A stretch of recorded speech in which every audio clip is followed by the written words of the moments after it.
Streaming live on YouTube. Let me just get all these things set up. I just love all this new technology that we can take advantage of. Right. So we get CRISPR, but we also get live streaming. So That's it's a mixed bag. right. Let's put it that way. So I'm here with Paul Cottrell. He is back for the second time, and we are happy to take some questions. We're going to do a bit of a free form. I guess it's going to be kind of like a group discussion of everything that's been going on with regards to coronavirus. And I will say that Dr. Cottrell, not a medical doctor, just want to remind everyone about that. I went through your entire CV at the beginning of the show, and people are like, well, yeah, he's not a real doctor. It's like, that's right. He's the fake kind. He's the hand puppet kind. He's not the real doctor. So just for those of you who don't know, Dr. Cottrell is a researcher in chaos theory and his interest in modeling financial markets. I consider him a polymath, although I had to look it up. Just kidding. Okay, so he's born in Detroit. He has done engineering and design. He did automotive engineering. He trades in the markets, and he's at Harvard University as an ALM candidate specializing in biology. He has completed the pre-medical program at Fordham University. And so, hello. Paul, Hello. great to have you back on the show. Thank you for having me. I appreciate it. So we're going to do a little free form here, just chatting back and forth. And then, of course, what we're going to do is take some questions from the audience. And wait, did you get more monitors? No, I've had eight. Okay. Okay. So there's not more, right? No, This is no, this is no, this is just it. it's Okay. this is it. Plus a All right. laptop. All right. Plus a laptop. Right. All I have behind me is decaying radioactive material. So that's what happened to my hair. All right. So we'll let people gather in, and let's just get started with. I mean, it's been about a week and a half since we last talked, Paul. How has this pandemic been playing out according to your expectations and estimations? Right. It is getting worse in the more condensed areas in the United States. It's getting worse in Western civilizations, like Europe. It is following the pattern. I am concerned, like I said on your show last week, about in the United States, individuals contracting COVID-19 disease, about 165 million in 20 months. Now, there were some assumptions with that. One assumption was that chloroquine or remdesivir or some other therapeutic wasn't available to dampen the curve. Another was that the social distancing would not work, and that a secondary and a tertiary wave would be as strong as the primary wave over a 18 to 20 month period. So those are some broad assumptions. Now, if the secondary and tertiary waves are attenuated, or we do have a therapeutic, or the social distancing works, then we'll have less cases, less death. But I would say worst case is what I mentioned over that 20-month period. So We we are, have sort of the relationship between cases and deaths. I just really wanted to sort of go over that for the okay, audience as a whole. They're not directly correlated depending on how the curve is flat. So the steeper the climb, the more deaths there will be because the medical system gets overwhelmed. I mean, there will be other reasons as well, but the major one, which we've talked about, is the steeper the curve. right, It's sort of like you can take a loud sound, you just can't take a sonic boom next to your ear. You can handle a bunch of smaller waves if you're standing at the edge of the ocean, but you can't handle a tsunami, right? So this is really what exactly. we talked about. Flatten the curve. It gives, I mean, two major things, right? One is that it gives us a chance to ramp up our medical response to the situation, and number two, it buys time for a possible therapeutic, as you say, or maybe a vaccine, or maybe some sort of magic bolt cure. Although, I mean, there has seemed to be some therapies that are quite effective, but you can't just pull them out of your butt, right? It takes quite a while to get your manufacturing up to speed with that stuff. Exactly. There's some light that or green shoots, if you want to use, an analogy in finance, um, out there. Chloroquine it's for certain people it will work, and if it's applied early, um, Remdesivir seems to be moving along, and most people have been self-quarantining for 2 weeks now, and we still are having a pretty steep curve. Governor Cuomo has stated multiple times with daily briefings that the primary system, the hospitals, are being overloaded, and now we have to have a secondary operation that's at the Javits Center and other conventional centers in the 5 boroughs. So we already have over 20,000 cases in New York, and we have the most deaths. We had, the last I looked was 365. So we're probably a little bit more than that as we're recording this, or live streaming this. But we already are at about 97,000 cases in the United States. All right. We're going to hit by the end of tonight, we're going to hit over 100,000. Right. So this is, and as you were talking about exponential curves and people not understanding exponential systems, this is going to continue to grow before it starts to decline.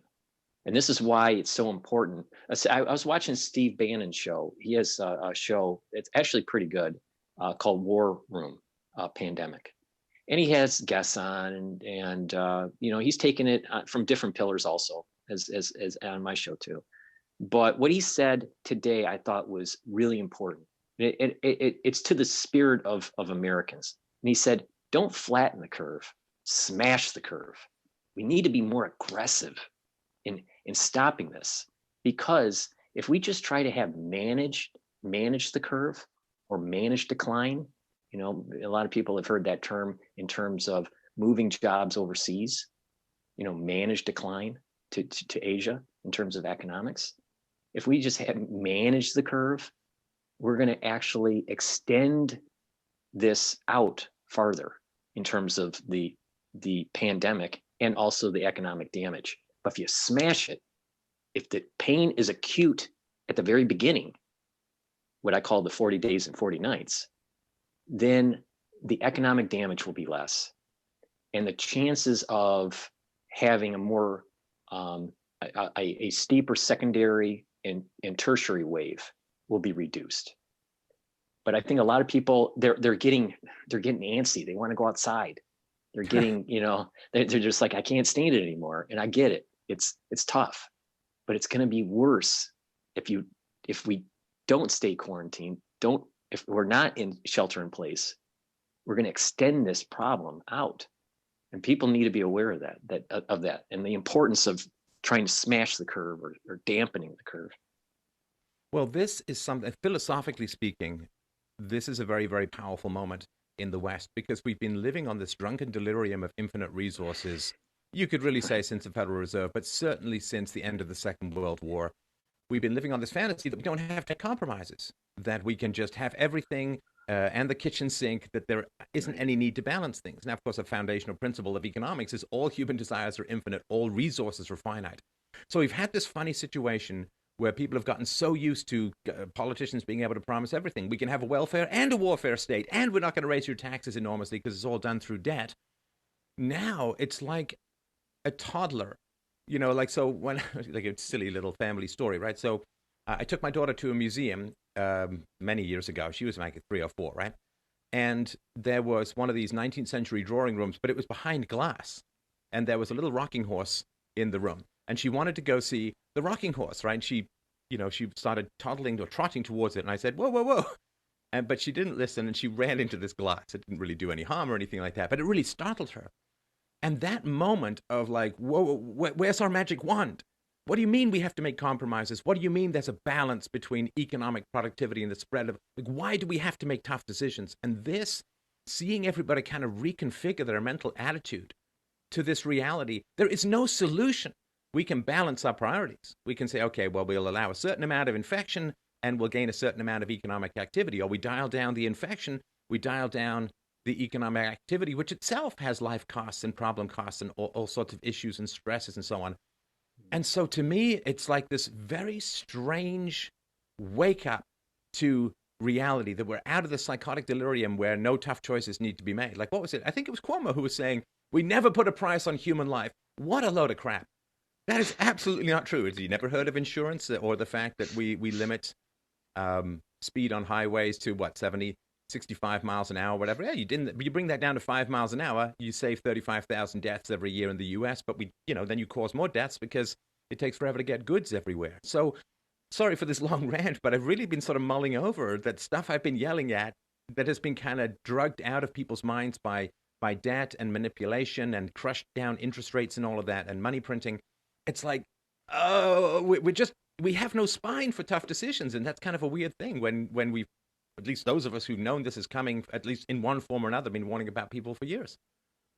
It dovetails into the phrase that Tom Brokaw said a while back, several years ago, when he wrote his book, The Greatest Generation, about the sacrifice that our grandparents made during World War II.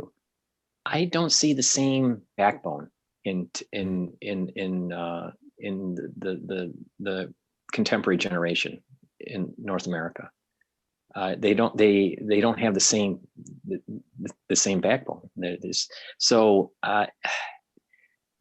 But hopefully, going through this, it'll actually toughen us up, and maybe something positive will come out of this. That this egoism, this self-centeredness, will start to erode, and we'll be a stronger people, being able to withstand and take responsibility. Like you had a recent publication about taking responsibility. People need to realize that we're in it together. We need to help each other, help our neighbors, but we also have to take individual responsibility. And if everyone did that, there would be a Nash equilibrium that takes place, and the whole society rises up to the occasion. We can do this. We've done it before, but it's just contemporarily we're used to this: hit a button and you immediately get something. This is going to take some time. Yeah, politicians can't sort of fudge their way out of this one, because this is basic biological reality. And I'll try not to get all kinds of ranty and get all this foam on the screen or anything like that, Paul, but good Lord, the people who are comparing this to World War II, oh my God, like with all due sympathy for the people who are sick, the people who are dying, of course, right? Right. But you go to some guy in 1939 in the UK or 1941 in America and say, okay, here's your choices, man. You get drafted, you get shipped overseas with very little battleground medicine, with very little cures for some of the various diseases you're going to get in Indonesia or wherever, whatever Bataan death march you're going to be stuck on, facing an enemy that is relentlessly cruel and will use you, if you're Australian, to test their various horrible weapons. And you'll barely get any sleep, and you'll face constant risk of death and mutilation for the rest of your life. That's your one option. Oh, or the other option is you can stay home, play some Xbox, and pick up $1,200 a month for free. I mean, good Lord. I mean, this. Oh, don't even get me, because I'm starting to sound like my granddad, like high pants, short suspenders, whittling on the back porch, yelling at the kids to get off his lawn, and he's going to keep their ball next time it goes over the fence. But Paul, kids these days, I'm sorry.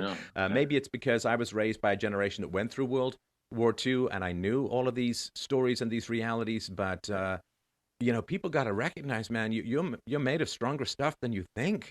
Right. No, I totally agree. I'd much rather have, just looking at it from a pandemic to pandemic comparison, I'd much rather be in today's situation with today's medicine and the technologies that we have to be able to communicate and talk in real time than, let's say, in 1918 when they had the Spanish flu. So we're in a better situation, actually, today. It's bad, but we have technologies and we can communicate and really get a better idea of what's happening in real time than 100 years ago. But I'll take this, what we're, being barricaded in New York right now, I'd take this than storm in Normandy any day. But there is something to be said about the character and the backbone of that greatest generation, as Tom Brokaw, coined the phrase. But but we can learn. relatively hedonistic boomers. Yeah. Right, exactly. It's to learn something from it. What can we take from that? They are dying off. There's not that many left. But there's something to be learned from that spirit of persevering through hardship. We can learn from that. And on the other side of this, on the other side of the epidemiological curve, there's going to be sunshine, and we can be better. We can be better off this way.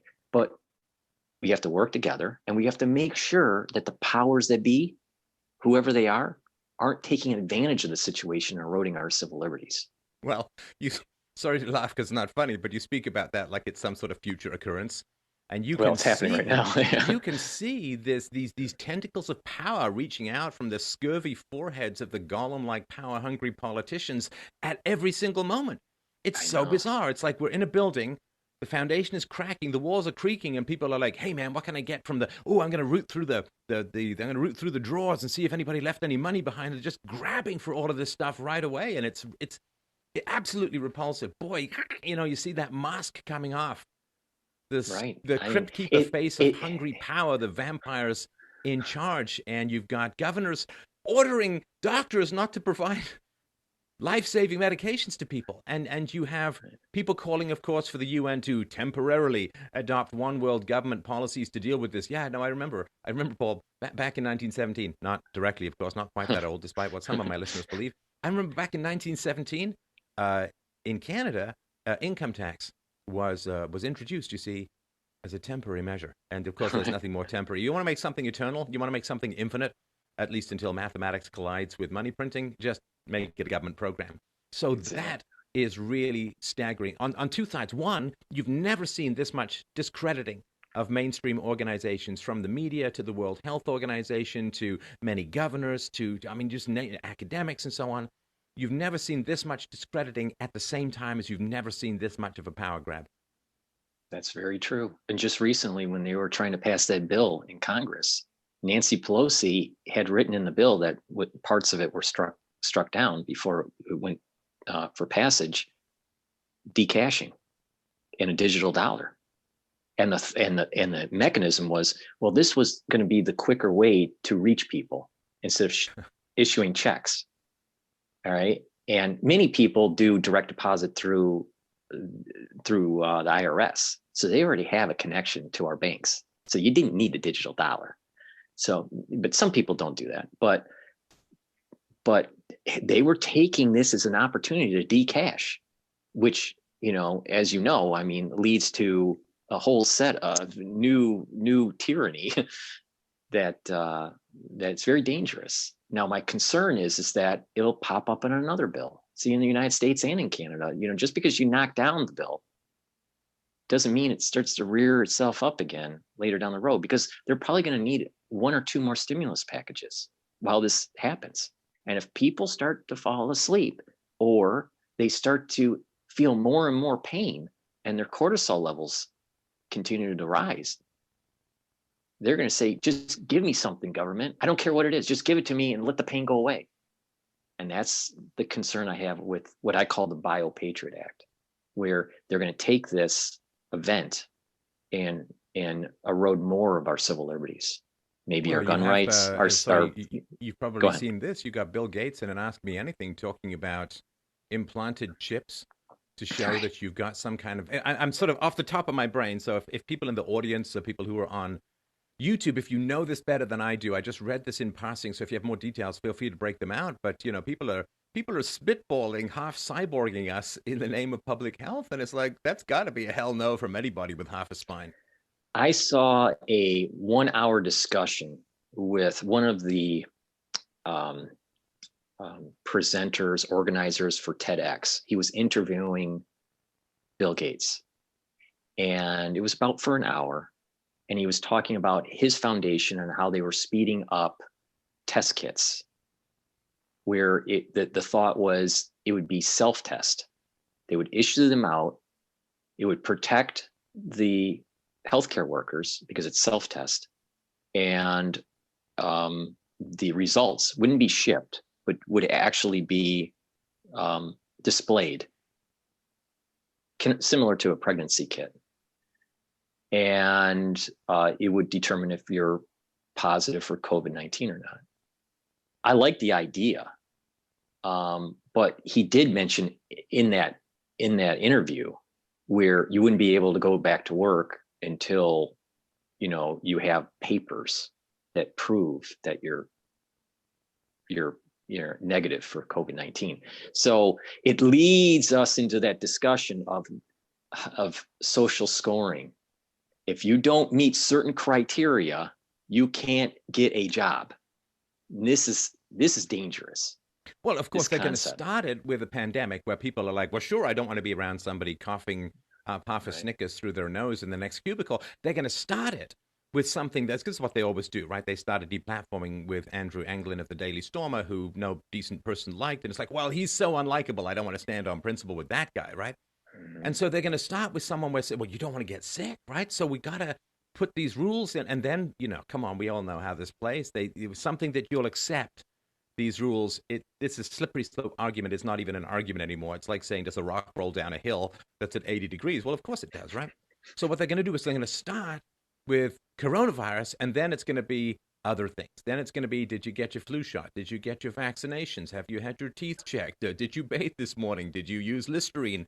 And then it's going to be, oh, you know, well, you posted the stuff that's highly offensive to certain groups in society. I'm sorry, now you can't participate in the economic reality of your entire environment, and we're kicking you back to the Stone Age without even the benefit of anybody on your side. And the saber-toothed tigers of ostracism are just going to take you down.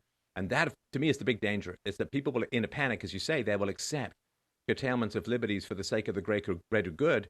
Those curtailments of liberties, boy, the question is then, do you see a few more people die, or do you see everyone's liberties die? Mm-hmm. And, you know, the example is the Red Book from Mao and how the whole society followed it, you know, and they were cheering with, you know, and there's pictures that you can see on the internet of them holding the Red Book. And it's scary. It really is. But hopefully, and I've been trying to promote it, and it's very hard, but trying to promote this idea of get engaged and tell your representatives that you're awake and that you don't want the decashing. You don't want the erosion of the civil liberties. You don't want forced vaccinations. You want a more open society. You don't want the police officers.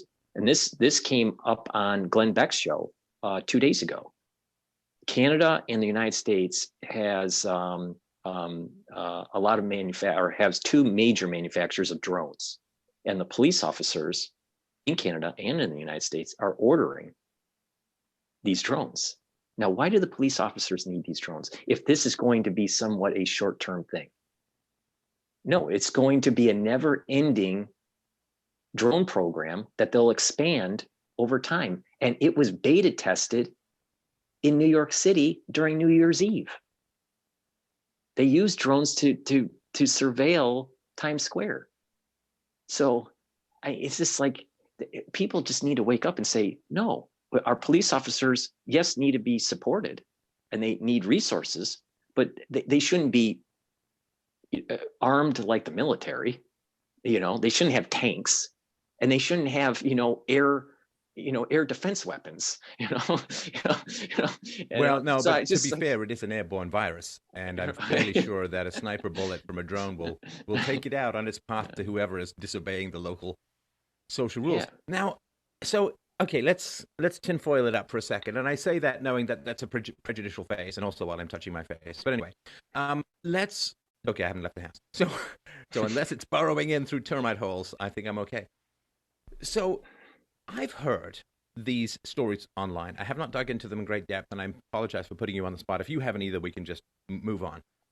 But it seems like there was quite a rehearsal for a global pandemic that was going on last year, not too long before the Wuhan virus, the CCP virus, got out. Have you dug into that at all? Have you heard about that? What have you heard? Okay, so there is a simulation, all right, that took place on October 18th, and it was run by Bill Gates Foundation. It was called Event 201, Man, I Okay. thought Windows was a virus. Okay, go on. No, right. So Event 201. Now, there's a backstory to it. About 4 or 5 years ago on TED Talks, Bill Gates was promoting the idea of doing more and more pandemic simulations. Okay. But Event 201 happens.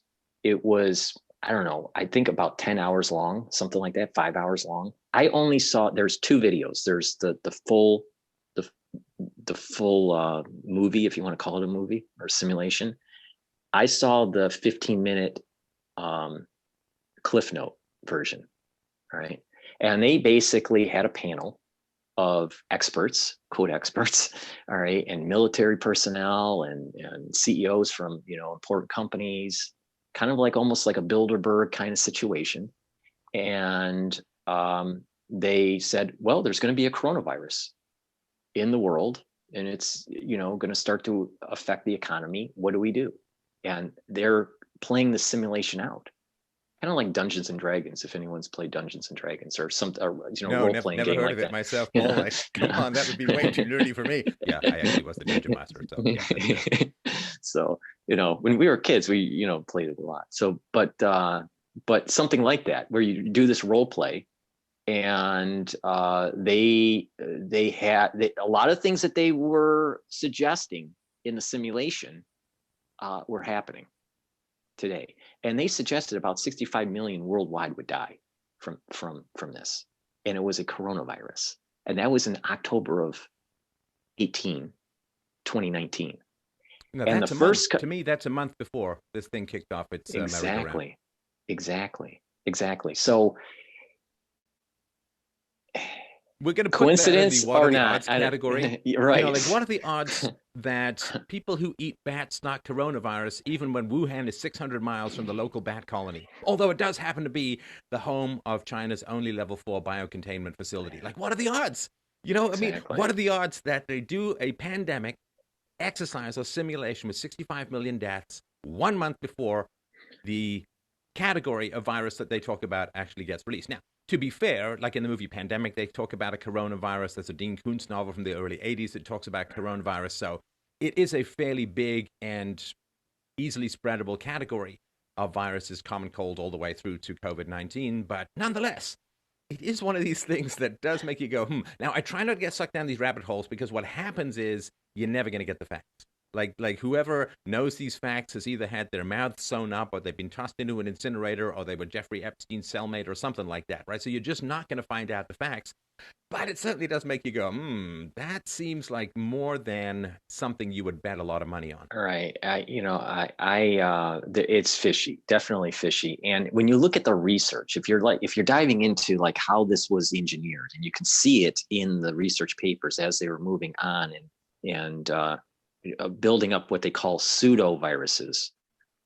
I have a paper actually on my website that talks about them building up the HIV homology with the coronavirus to show how it was infecting ACE2 human ACE2 receptors, and not infecting the ACE2 receptors in the bat. So it could be, the bat could be the host.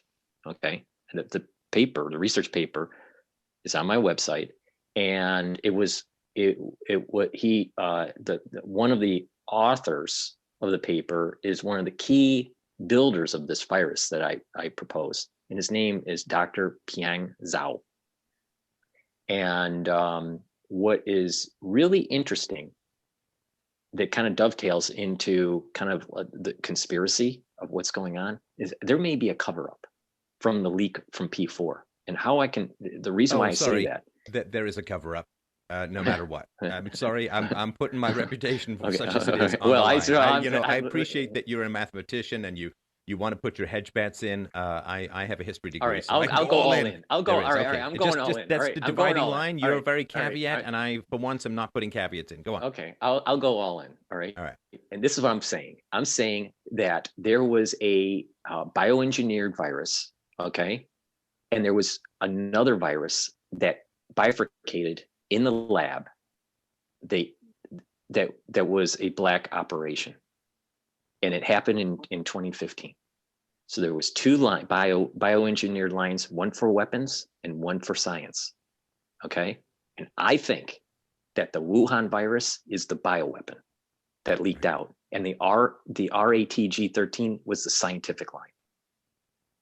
And Right. and the Chinese are trying to cover it up, because what happened in the NIH database for the sequencing is the RATG13 did not exist in the NIH database when I ran it on January 25th, the 27th, and early February, when I was looking at the genomes to understand the HIV homology and how this thing was being built. Then on February 24th, the genome pops up for RATG13. The 13 means that it was discovered in 2013. Well, where was it in the genome database the last 7 years? That's why I say that it was a hidden program. And then to make even things worse, they've updated the database where it's now saying March 24th. So they did something to the record. What they changed, I don't know. It may not be anything with the actual genome sequence. It could have been annotations of the record, dealing with professors that were involved, or different proteins that were added that were sequenced, because they also sequence proteins, not just the genome. But there's something fishy, because that genome just popped up this year. So yeah, they were referencing that genome way back, saying that it was in research a long time ago. So there's a cover up, and Piang Zhao, in these new publications that are popping up in 2020, saying that this is zoonotic. His name keeps on popping up on these articles, but he's the one that's on the article that was published in 2008. That's on my website. That proves that he's the one that put the HIV in the coronavirus. Yeah, so a friend of mine who is well versed in this material, I won't sort of give out his name, but he's in a debate about the origin of this SARS-CoV-2, right? Mm-hmm. And so from nature.com, there's an article called The Proximal Origin of SARS-CoV-2 that people are always quoting as a pushback against the idea that it's engineered. And he quotes from this and he says, thus the high affinity binding of the SARS-CoV-2 spike protein to human ACE2 receptors is what you and I talked about at the beginning, what you talked about really, and I just tried to follow along, is most likely the result of natural selection on a human or human-like ACE2 that permits another optimal binding solution to arise. This is strong evidence that SARS-CoV-2 is not the product of purposeful manipulation. And he says, since when is most likely the result of natural selection considered, quote, strong evidence? And from the article, it says, if genetic manipulation had been performed, one of the several reverse genetic systems available for beta coronaviruses would probably have been used. So here, he says, their argument seems to be, quote, this was not made the way we would have chosen to make it. Thus, it was not man-made. And again, this all seems very flimsy. They keep citing the Wuhan fish market theory, which we know to be false. More than half the early cases had no connection to the fish market. Mm-hmm. There is also evidence of long-distance transmission before anyone at the fish market was infected. And if you want to know where there are a lot of bat viri in Wuhan, the answer is the Wuhan Institute of Virology, specifically in the lab of Xing Yi. I don't know how to pronounce it. And he said this, from the article, this leaves the insertion of polybasic cleavage site to occur during human-human transmission. You can explain that to me in a sec. He said, keep in mind, their theory is that the virus accumulated its novel property after it jumped into humans. That is possible, although it is also possible that this happened in the lab. There are documented instances of laboratory escapes of SARS-CoV-28. We must therefore examine the possibility of an inadvertent laboratory release of SARS-CoV-2. He says, as we all know, wet lab and microbiology people make mistakes. I feel the most likely answer is that someone at the lab made a mistake. Whether or not the virus was intentionally genetically manipulated or not is a totally separate question from, did it come from the laboratory? That the paper conflates these two questions into one demonstrates a serious logical flaw in the paper. So that's a whole lot of stuff. Polybasic cleavage site, that sounds like, I don't know, the worst e-thought website in the world, but what are they talking about? This leaves the insertion of polybasic cleavage site to occur during human-to-human transmission, which I can only say Paul, help me. Okay. All right. So the cleavage site is they're talking about the protease. And the protease that they're referring to is furin. And as I mentioned on your show, furin adds to the infection by 1,000 times. Okay. So in the S protein, or the spike protein, that part of the genome will code for a protein, but it's not cleaved, it's not folded yet. So it needs that polybasic site or that cleavage site for the furin to come in, cleave it, and then you have S1 and S2 that will fold and create the spike protein. Okay. So now what's important is it goes back to the 2008 paper. This is why people need to know the history to understand it. The 2008 paper manipulated in the lab the polybasic cleavage point by using the HIV homology. And they were in that paper you're talking about is referencing the RATG13. The RATG13 didn't exist in 2008. That's my point. They made RATG13. RATG13, I believe, was bioengineered. And I believe Wuhan, which is slightly different, but there's a lot of similarity to RATG13, probably was the weapons virus. And they were running in parallel. So, I read that paper. Now that paper that that it was referencing is actually an op-ed, because it starts as to the editor. Now, who writes a research article to the editor? All right. Anyone that's published a paper doesn't do that. All right. So it was an op-ed correspondence to Nature. And one of the first citations in that is a Piang Zhao paper that they're citing, that where Piang Zhao is trying to state that this was bat SARS, a bat SARS zoonotic. Now, remember, he works at the P4 lab. So he has a dog in this race to make sure that he's covering up his trail, because most people would not have the paper that I'm talking about that goes back to 2008, where he made the pseudo HIV coronavirus, because they were stating in that paper, the 2008 paper, that the SARS or the bat SARS coronavirus is not infecting very well the human ACE2 receptor until they put the HIV homology in. And that's the polybasic cleavage site. And the paper that you're talking about isn't talking about the GAG part. They're only talking about, they're talking about the GAG part of it. They're not talking about the glycoprotein 120, which is the other three inserts, which I'm concerned about, because GP or glycoprotein 120 is what attaches to one of the receptors that's doing the pinballing that I was telling you about. All right, which is the CD299 receptor that's in our immune cells and some AT2 cells in the air sac. Okay, so this is very complicated. People in that are deep into the biology of this would understand a little bit better what I'm saying, but but for the layman person, there are multiple receptors that this virus can attack, and that it was purposely designed from the scientific point of view to understand how does it get to the human ACE2 receptor, which is the main receptor, to build a therapeutic, to design a therapeutic to fight it. Okay. But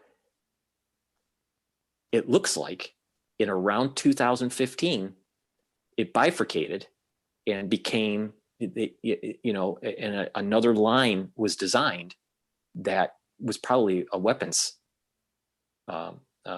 direction, a bioweapon.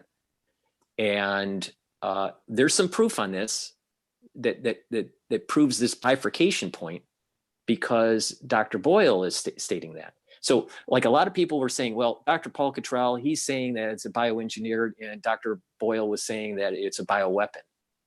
It's not mutually exclusive. No. That's my point, is we're both right. We were talking about two different lines, strains that were happening.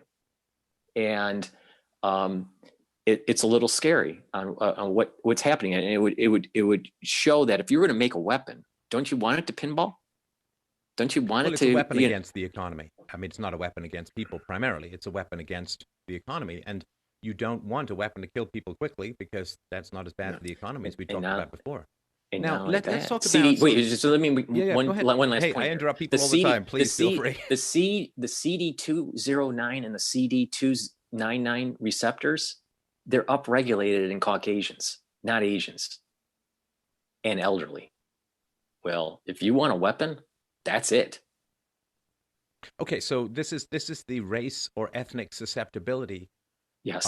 To this, and I know it was a very, very small sample size, but I talked about this, I think, in early February, just about how Asians have significantly more receptors. And by Asians, let's be sort of more specific, the East Asians, right? I mean, the what used to be called Orientals or Chinese, Japanese, Korean, and so on, that they have elevated receptors for the COVID-19.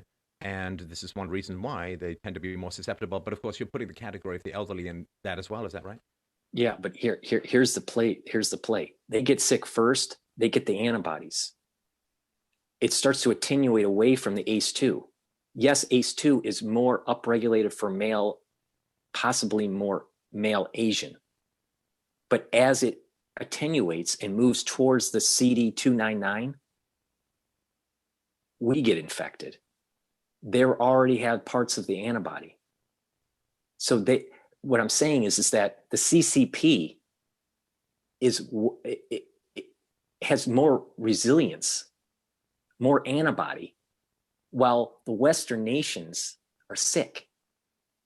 Now, if you're going to attack, sorry, let me just make sure I understand that. I almost feel like I'm sort of playing catch up, which is good. Yeah, I enjoy that. But so you're saying that in China, let's just keep it geographically specific, or this may be true for all East Asians. So in China, they're going to get it first, they're going to get it hard hit, but they're going to develop antibodies.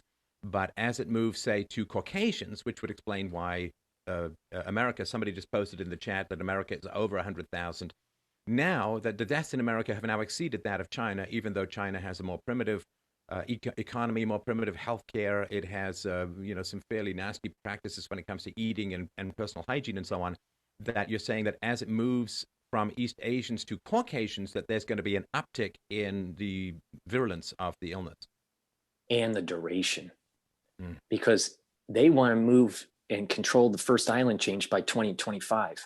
And if we pinball this thing can rear itself back up. And it's not a 20-month issue. It's a 20-month, goes away, it's quiet, and then pops up again because it gains function with those other receptors that that have a higher affinity in Caucasians. So they're willing to sacrifice some number of their own population in order to harm Caucasians who, I guess, this is a 2-year plan. This is a 2-year plan.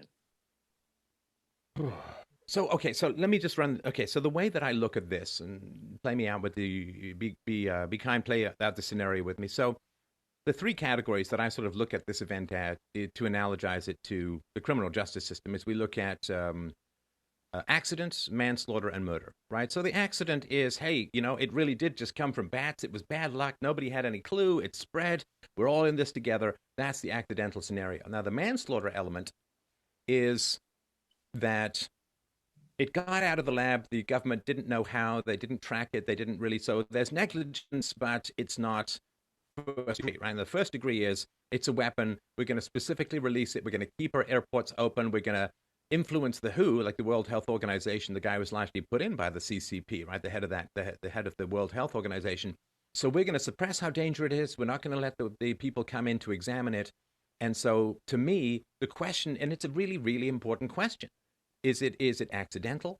Is it manslaughter? In other words, is it negligence? Or is it an actual homicide? This is important. Now, the one thing that leads me towards either manslaughter or homicide with regards to the release of this virus is quite simple, is that the story keeps changing.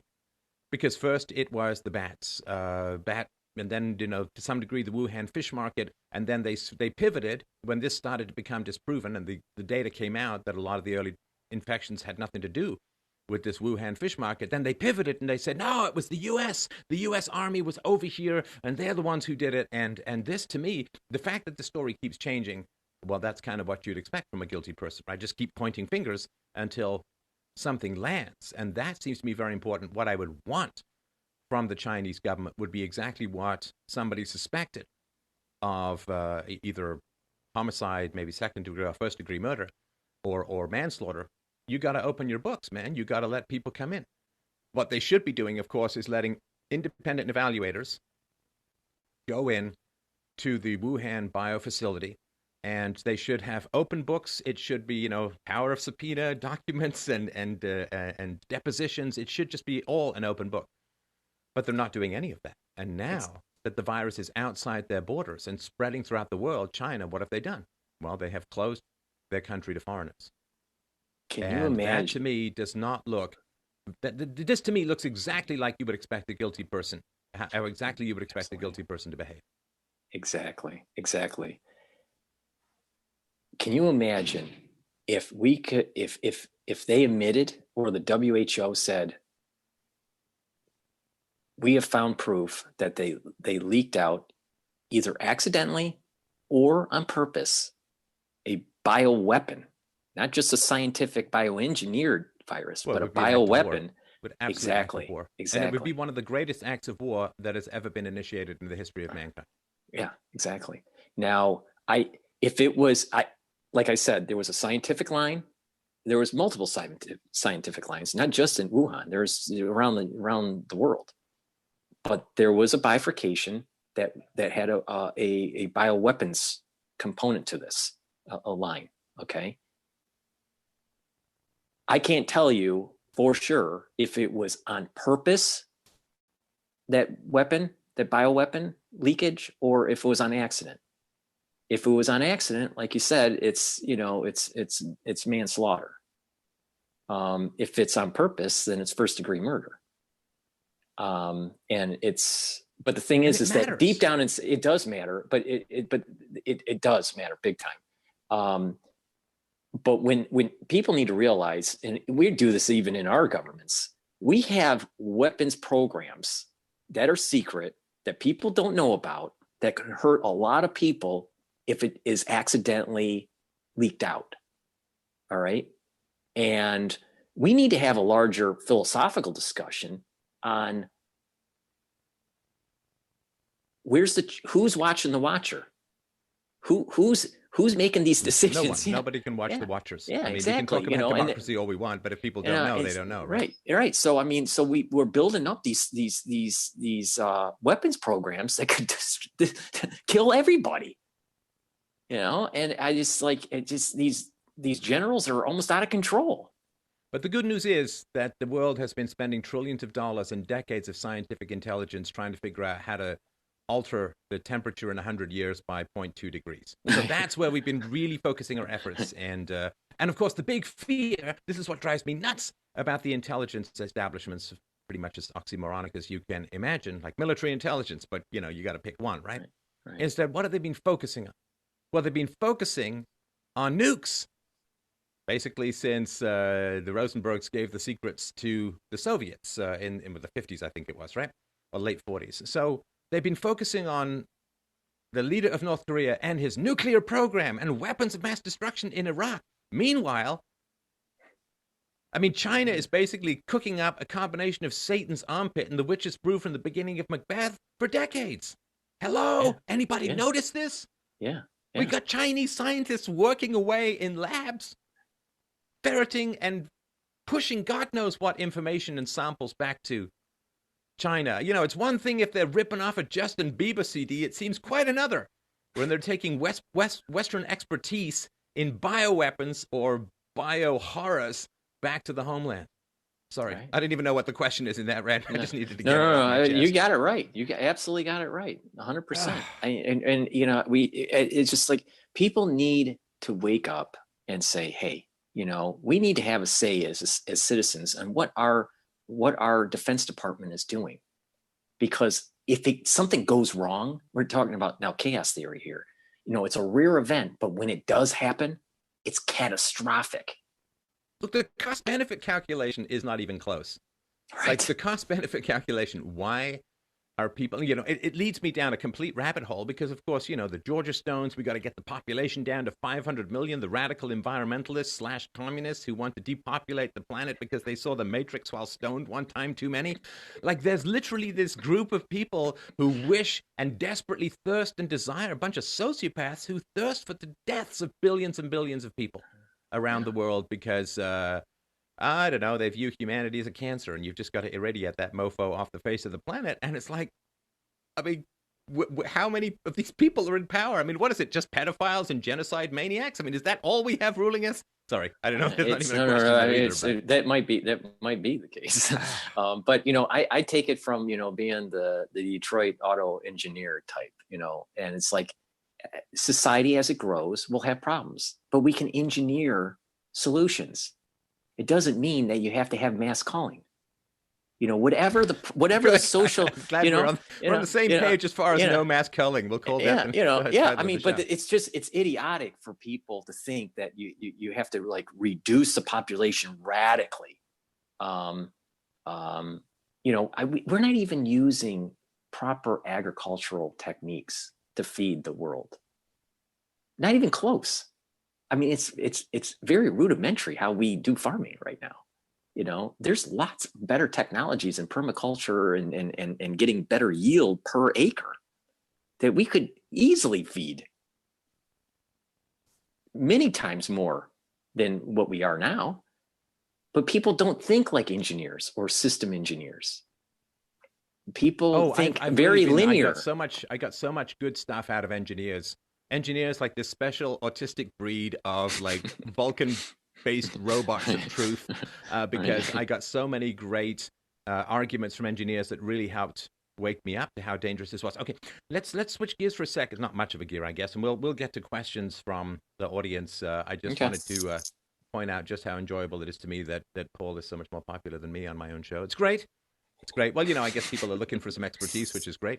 But okay, so let's talk about what the let's keep it family friendly. Paul, what the heck is going on in China? I mean, they claim to have beaten this thing, but it seems like they've got, what, 8 million people missing from their cell phone rolls. They've got sulfur clouds visible from space. Like, what the hell do you think? I know we're reaching a little bit over the bramble bush of propaganda here, but do you accept or believe what the Chinese government is saying about what's going on in China? No, I think they're covering it up. One, because of the weapons program, and two, they're afraid to tell the world at large how bad it really was. I believe it's more at the 8 to 80 million infected number in China. I don't believe the 80,000 because the United States have surpassed that. Just the United States, and we only have 330 million people, and we haven't even didn't even put a dent in the testing yet. Well, And and they sorry have to interrupt, but 1.6 billion or 1.4. we didn't have the Chinese New Year. It's the biggest human movement on the planet. We didn't have the Chinese New Year movement that occurred right at the peak of transmissibility at the early times of this That's a virus. good point. That's a good point. That's a good point. So they should have a very high number, very high number. And I don't believe only 3,000 deaths when there were lots of reports of 24/7 crematorium throughputs. So you don't do 24/7 for only 3,000 people. That's like 1,000 a day, maybe throughput. And so I don't believe the numbers at all. I think that it's more than 100 times more. We're gonna once the again, scientists have to get enough data to make a decision on anything. But once all the data falls in with this after an 18-month period, it will just it'll just scream that China was lying. I think the data right now is showing it, because if you add up all of Europe is much more infected than, and the death rate's higher than what China is saying.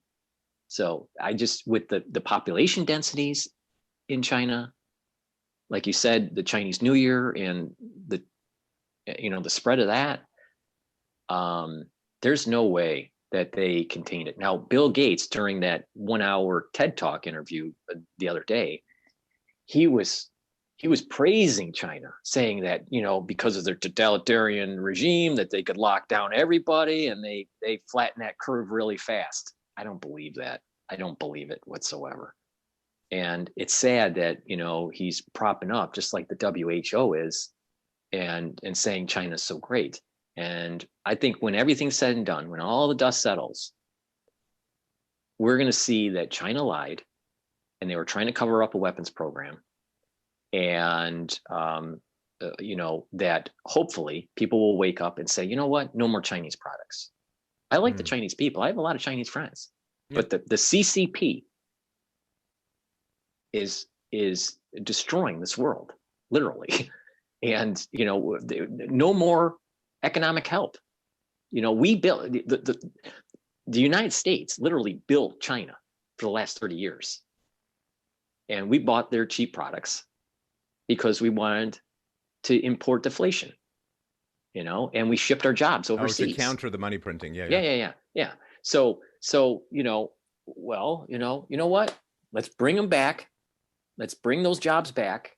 Let's rebuild our supply chains, and let's be more endogenous or more self-sufficient, less fragile, and let China build their own country. They don't need our FDI or, foreign direct investment. Enough is enough with them, but the Chinese people, it's different. We have to be clear, because I don't believe in xenophobia. I believe that, the Chinese people are good people, but their government is destroying this world. Well, and they're named to be held accountable. Well, and to be fair, of course, it was the government largely foisted upon the Chinese people by all of the communist spies in the U.S. State Department after the Second World War. So, yeah. The reason why I bring up the xenophobia is we're seeing it in New York. If an Asian person is on a train, people move over to the other side of the train car. Because it's thought that, well, they're carrying the virus, they're the cause of the virus. Well, no. I mean, it's idiotic how people act. To play the odds, racially profiling people as being a potential source of the virus, it's the cost benefit, right? So people say, okay, what if this guy's just 1% more likely to have the virus than some guy from Mexico or some, white guy from Queens or whatever? Okay, so if I stand close to him, it doesn't really give me much benefit. But even if it's a 1% greater chance, I'm not justifying all of this paranoia. But in terms of the cost benefit, moving away is relatively effort free. Well, actually, if you look at your chance of infection by 1%, I can. But think about the probability of this. Think about the probability of this. If you have in this case, we already started doing self quarantining when this happened, and there were 50 people in the car in the train car, which is not that many when you're talking about New York. All right. So there's enough space to walk around. Sometimes you can't walk around in the train car. So if you have one Asian on one end, all right, and you have 50 non-Asians on the other end, you have a probability of getting something on the 50 end side higher than the one person on the other. So if I was a betting person, I'd be with the Asian, not with the other 49. But you're changing the variables there. I'm just talking like on a one-to-one person, you could say that the East Asian is going to be tiny bit higher chance of giving you coronavirus than every other. I would agree with it. I would agree with But yeah, I agree with you about that. Okay, we're going to take a couple of questions in a second. And man, did I have a great question there. This is the great thing about live, is that, if the question evaporates from your brain like a fried egg on an Arizona rock, then it doesn't come back. So I tell you what. Let's go to the questions if people have them, and of course, asking people not to spam us too much is not going to be too likely. Close. It's nice to see over almost 4,000 people watching this live, though. That's really, really great. And the cheap labor issue is funny. I have these debates quite a bit. I don't know what your thoughts are, just while we wait for these questions to pop up, but I don't believe that manufacturing left the West primarily because of labor prices. See, as you know, labor prices in manufacturing is not a massive part of the whole supply chain issue, and slightly lower wages or significantly lower wages doesn't necessarily translate into a massive product difference at the end. It's not like half the wage price is half the final retail. It's very, very complicated, and it's only a relatively small percentage point of the final product is labor costs. I think what happened was, people who are entrepreneurs, right? So you're an entrepreneur, I'm an entrepreneur. I know a lot of the people listening to or watching this are entrepreneurs. Do you know what we hate more than anything? What we hate even more than going out of business is bureaucracy and red tape.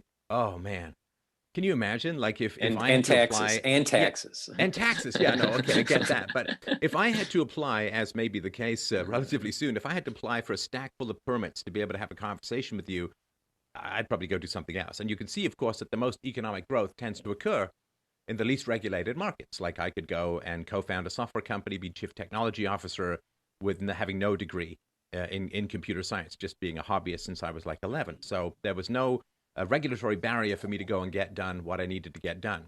And if you want to go and try and build a factory in France or hyper-regulated places like France or Germany, America to some degree, Canada for sure, it's just so uncertain. It's so delicate. I mean, look at trying to get a pipeline in Alberta. I mean, it's completely mad. How many, where you got to consult with the indigenous population, and then there's the snail daughter environmental site assessment, and there's an environmental impact study, and then there's a health and safety review, and I mean, it just goes on. It can take years to actually get something built, and then so you plan something, especially if it's high tech. By the time you actually get around to building it, I bet your plans are useless because things have changed so much. I mean, imagine if we had to wait 3 months to report on coronavirus, it would be worse than useless. So the fact that we can go live and talk about this stuff is really, really important. And I think what happened was people said, okay, so I can get enmeshed in this horrible political process that could change with the next administration. I mean, look what they're doing. They're threatening, well, we're going to shut coal down. No, we love coal. No, we're going to shut coal down, depending on the administration. Who wants to invest in that kind of political and regulatory uncertainty? Who wants to wait that long for an uncertain outcome? As you're going through the process of trying to build a factory in the West, the regulations can change to the point where it actually becomes kind of impossible. At the same time as you're waiting to build a factory, stuff is flooding in from overseas, undercutting your market as a whole. And also then you've got these crazy unions. And again, I've got no problem with unions at a voluntary level, but unions that have this power of the state behind them, and they can shut down your business and prevent scabs from coming in. I mean, they're just holding you by the balls in a pair of vices and bear traps. So I think what happened was it became not illegal, but functionally impossible to do a lot of manufacturing in the West. And that's why people ended up going to Mexico, and they ended up going to China or India or other places, just because, you got to get stuff done in this life, and just waiting to burrow your way through, like Robert De Niro style, this whirlwind of paperwork and political uncertainty and hostility and bad press and all of that from all the environmentalist groups. I think it just kind of became functionally impossible. In other words, by trying to keep ourselves safe from anything negative, we may have actually helped promote coronavirus on the air between us. I agree that I agree with the complexity of business and why it was shipped overseas. One other factor that you didn't mention was quality. Quality was really going down in the 70s and the 80s in terms of having it, yes, in the United States. So, some of the quality experts, the statistical quality experts and the, Six Sigma, experts out there, it didn't take in the United States in the 80s until it went to Japan. They used it in part of their Kaizen process. And then eventually it was adopted through Jack Welch, through the M.B.A. programs. But United States was a little late to the party when it came to that Six Sigma. Well, it also reminds me, sorry to interrupt, but there's this book, At Our Wit's End, and it's basically saying that we have in the West a big IQ problem. The reason why we can't sustain something like the Concorde is we just don't have the engineering expertise, and of course other cultures don't have that same issue. So, all right, so let me just hit you with a couple of questions here from the audience. Sorry, this is a nice open-ended one. Feel free to roam around. How does this play out, Paul? Best guess at the moment with the information you have. If chloroquine works, or remdesivir, or a vaccine comes out in a year and a half, we're not going to have we're not going to have the 165 million cases that I project in the United States. But if they don't work and the social distancing doesn't work, then we will have 165 million cases. So it's anywhere from 165 million in 18 months or 20 months to maybe about 20 million. All right. But anything could happen in between then. This is not something that's gonna go away quick. This is and part people of our need to wake up. human landscape. Yeah, there's a new normal that's happening here. Okay, so this is something that I went down this rabbit hole about a week ago, and again, if you don't know, you don't know. But did you know that the 7th annual military games were hosted in Wuhan, China, on the same day as Event 201 in New York, October 18th, 2019? And this, I think, is part of the CCP argument as to it came from the U.S. military. Is that right? Right. Yeah. There is this theory about this war game thing. It's a theory. I don't know. Again, the United States is saying, hey, it happened in China, and something happened in Wuhan. Maybe it's from the P4. I believe it's from the P4. I believe it's a weapons program. And, the CCP is trying to do disinformation and say that it was the US that did it against the Chinese. So there's a geopolitical component to this. And people need to wake up and realize that there's going to be disinformation going back and forth. Why is the mainstream media so dead? Sorry, why is the mainstream media so dead set against even entertaining the argument that COVID-19 could be bioengineered?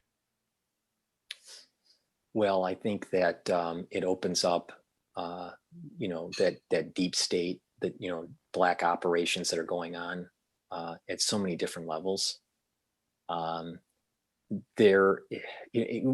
found really odd during the Afghan and Iraq invasions right after 9/11 was how almost complicit CNN was with the Pentagon. It almost like they just took it for face value, and everything they were saying about weapons of mass destruction with Saddam Hussein. It's something similar. It's like they are not being journalists anymore.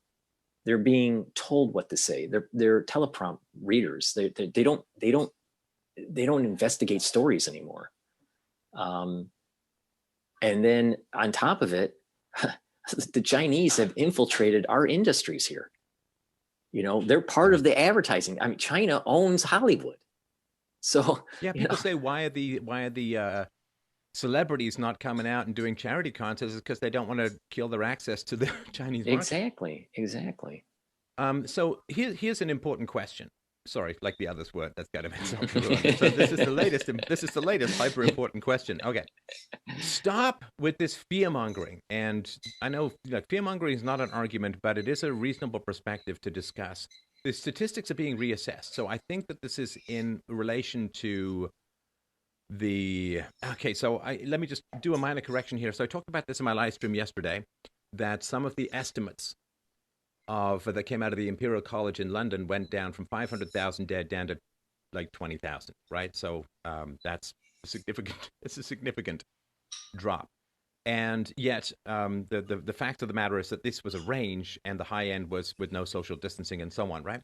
So a lot of people feel that the earlier fear-mongering or the earlier dire statistics did not play out in the way that things have happened so far, and therefore we should be skeptical of warning or dire scenarios going forward. And as you've been tracking some of these, I wouldn't say reassessments, but people giving numbers based upon the lower end of prior estimates, how does that tie into what people do sometimes see as fear-mongering, like, millions dead and 18 months and so on?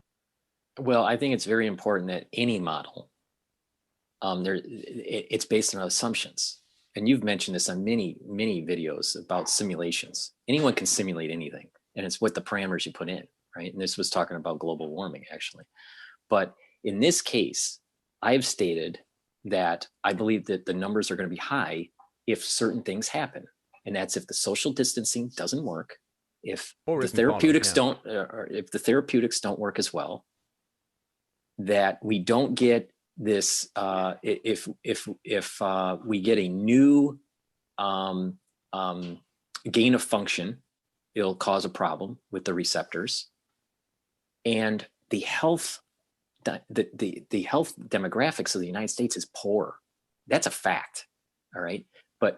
But I've been stating that the 6.9 million that will die in the United States from COVID-19, comma, through the complications of COVID-19. That's the key point here. A lot of people are unhealthy. And there's a lot of people that have diabetes in the United States that are obese, they have heart disease, they have kidney dysfunction, they have liver dysfunction, and other comorbidities where if you get COVID-19, you most likely will die from it. Now, it maybe call it fear mongering, but the reality of the situation is it is to wake up people to start becoming their own doctor, in the sense, take responsibility of your health. Because a lot of these diabetes patients, not all, but a lot, the type 2, a lot of them were self-induced. They were self-induced because of lifestyle. All right. So people may call it fear mongering. The reality is it's showing a mirror to the American public that because of your lifestyle choices, you've actually caused the probability of dying from this to increase. Like for example, my mother was, a 40-year, for 40 years she smoked. All right. And she has severe COPD. She gets this, she will die. She will die. She's not going to survive, and she'll die quickly because she can't breathe.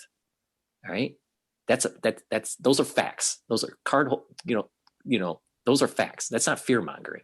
So I want people to take responsibility of their health and to take the opportunity to, as long as you still are alive, you have a chance, and you can boost up your immune system.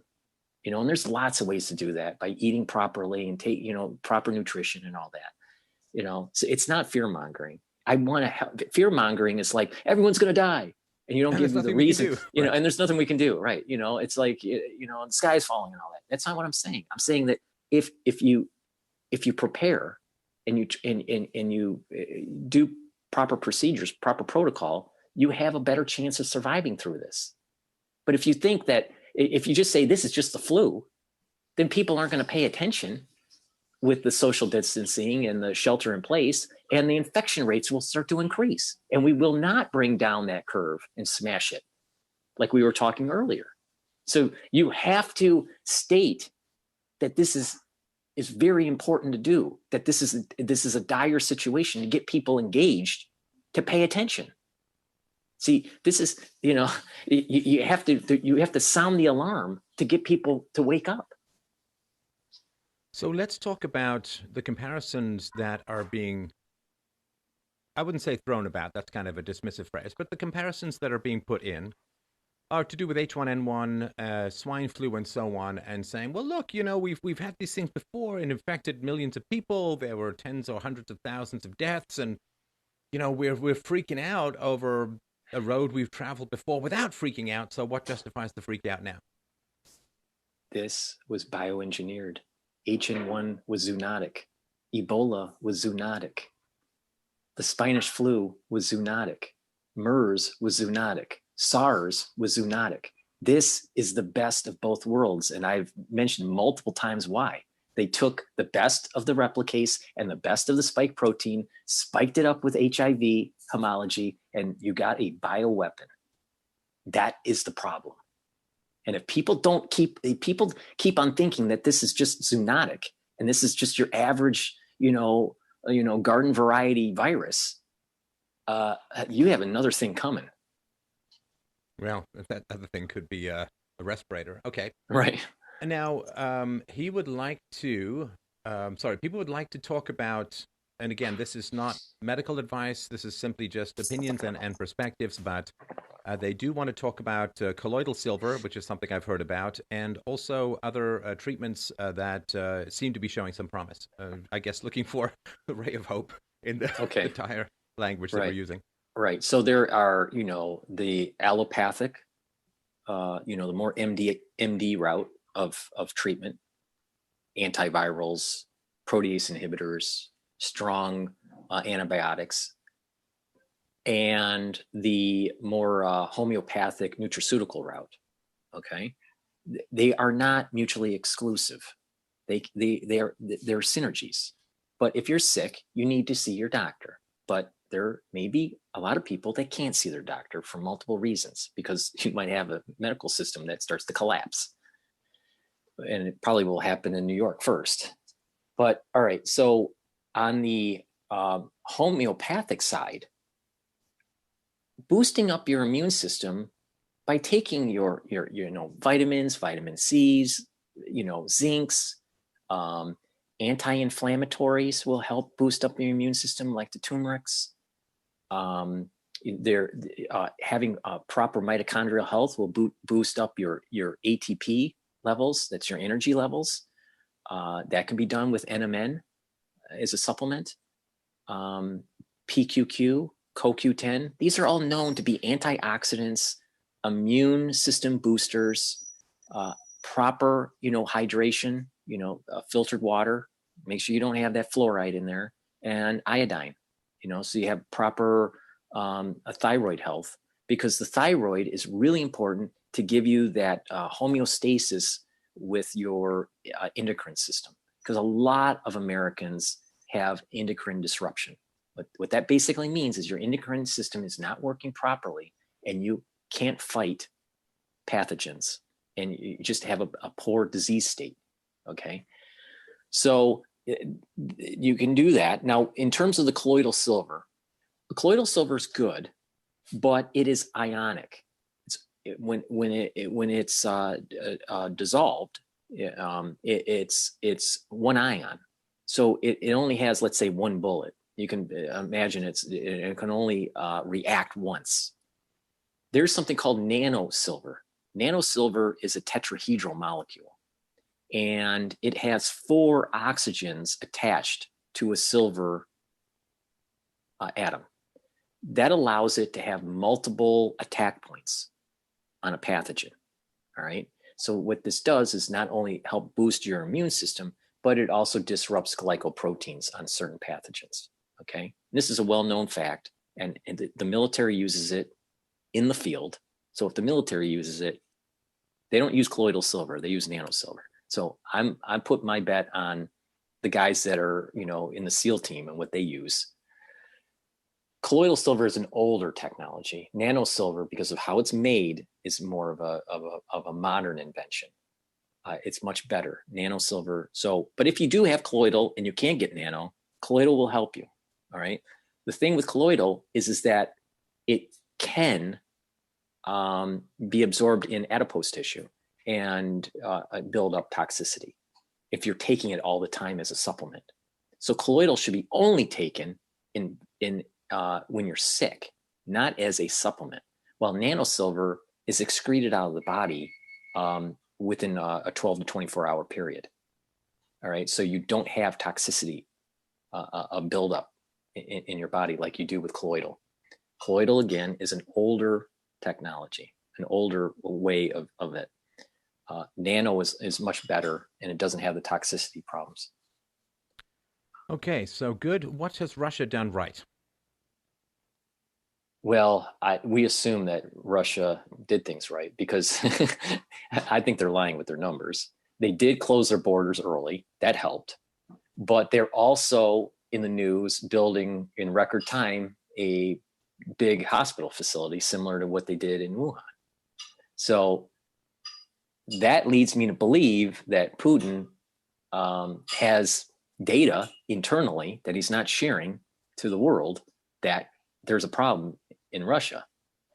And he also suspended the Constitution where they're not going to do elections. So he's going to be the president.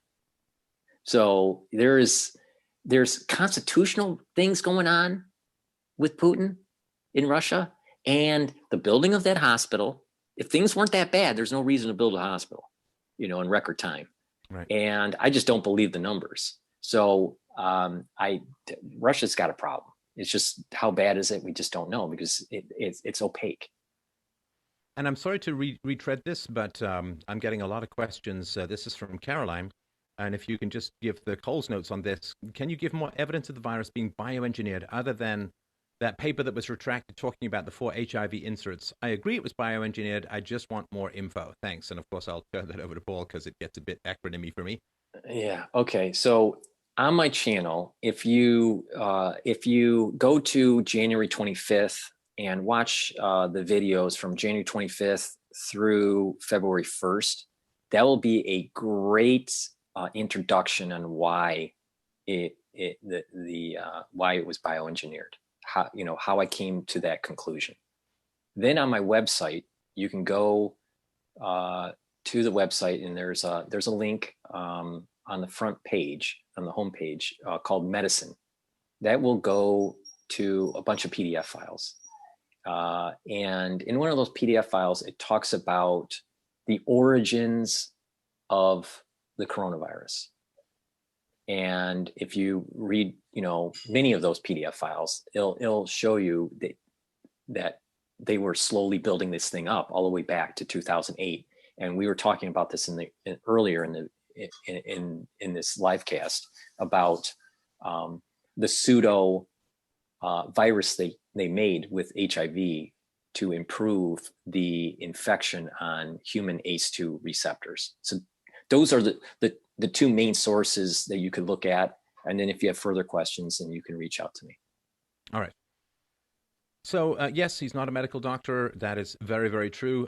People want, Basket of Puppies wants people to know that fish tank cleaner doesn't work. And I think we can all get behind that. Like, whatever our disagreements and confusions about this entire system, I think we can all say, do not take anything to do with fish tank cleaner, and think that that's going to... But I just like to add, I am working on my master's thesis at Harvard in biology before I go to medical school. So I do have a certain level of expertise in molecular biology and in cancer, especially in colon cancer.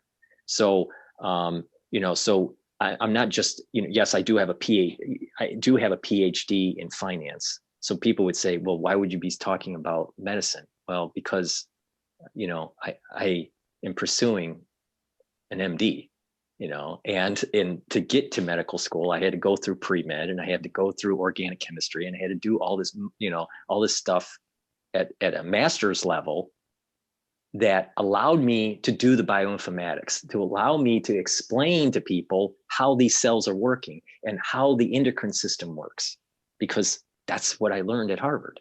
So, but I'm just taking the scientific method that I learned from my PhD, and I'm just, taking it, further to trying to help people.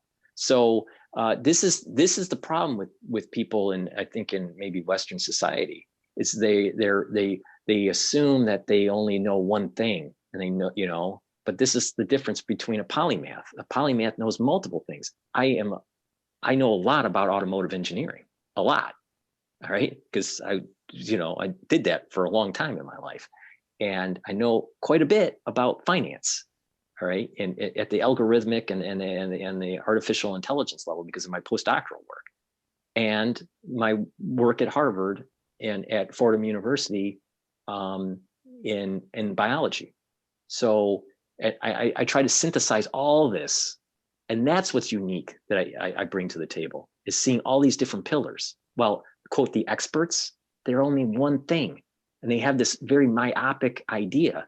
But here you can see that, we're having this great conversation on so many different realms on this COVID-19 crisis, but at the political pillar, at the scientific pillar, at the financial pillar, and it flows very easily. So it's very self-evident, it's very axiomatic that, that there are benefits of discussing this particular situation from a polymath perspective.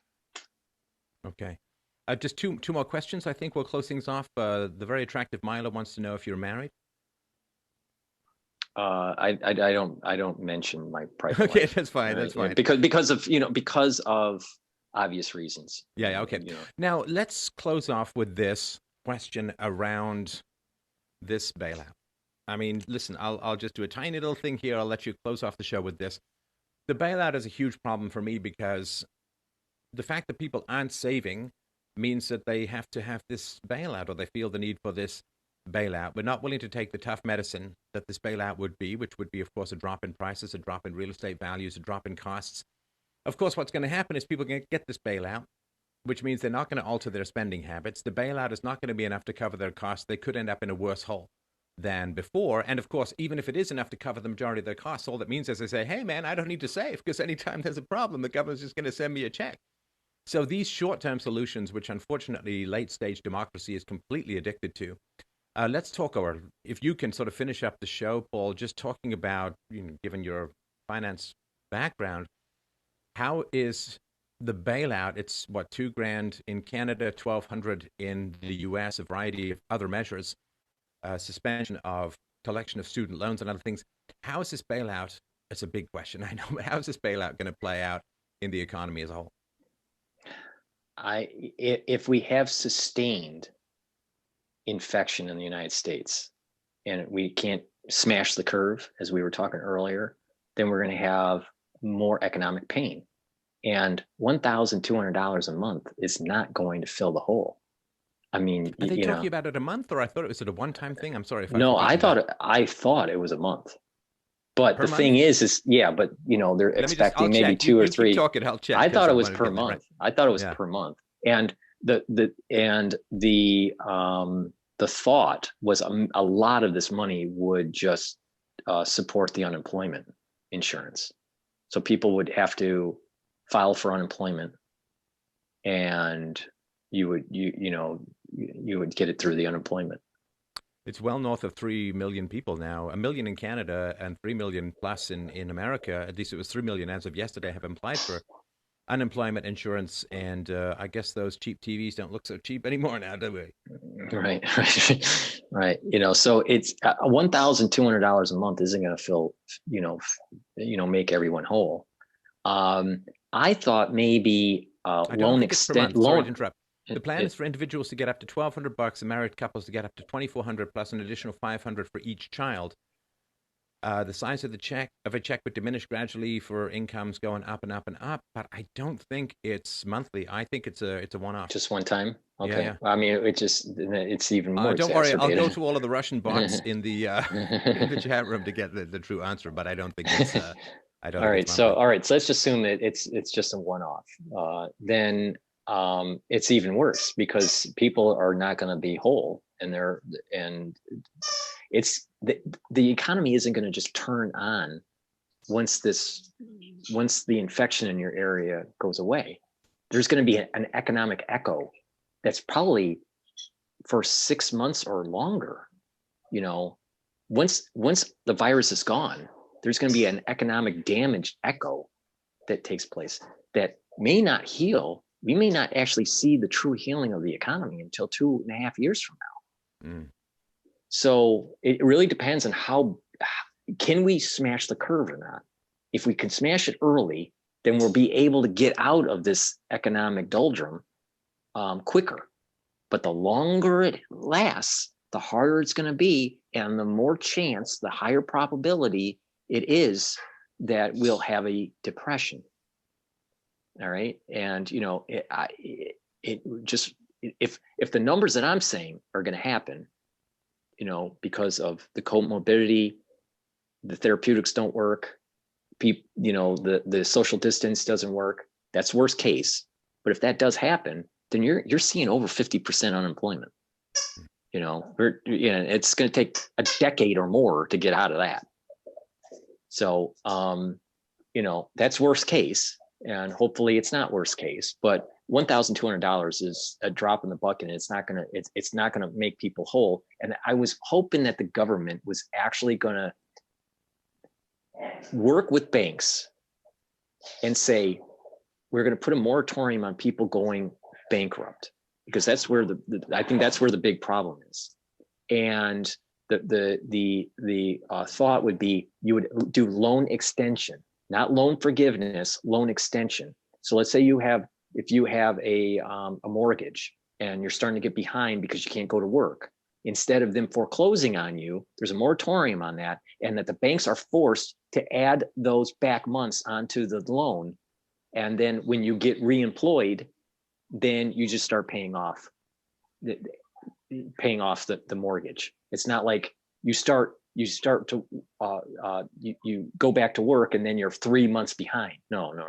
It's reset right when you start back up to work, and the loan is extended. And we're talking about maybe 2 months extension.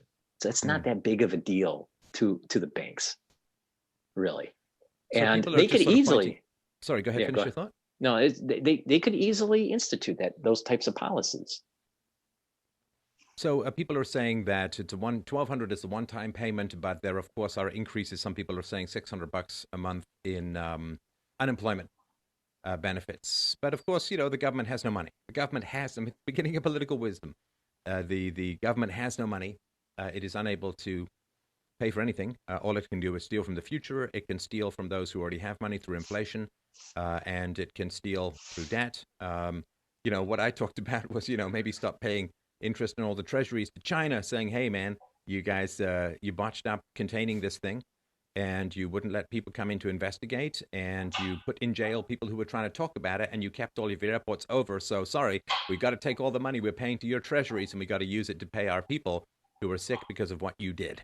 But that perhaps, I know there's a lot of volatility regarding I'd love treasuries to become worthless, because then people would actually have to start pay their own bills rather than putting my daughter on the slave block of the international banksters. But anyway, all right. So listen, Paul, just tell people where they can get a hold of your vital statistics on the internet. We'll close it down. I really want to appreciate the thousands and thousands of people who came by to watch, and all of the great questions. I will get a mod. I know we had a couple of bots there with some TNA picks. Oh wait, no, sorry, that was me.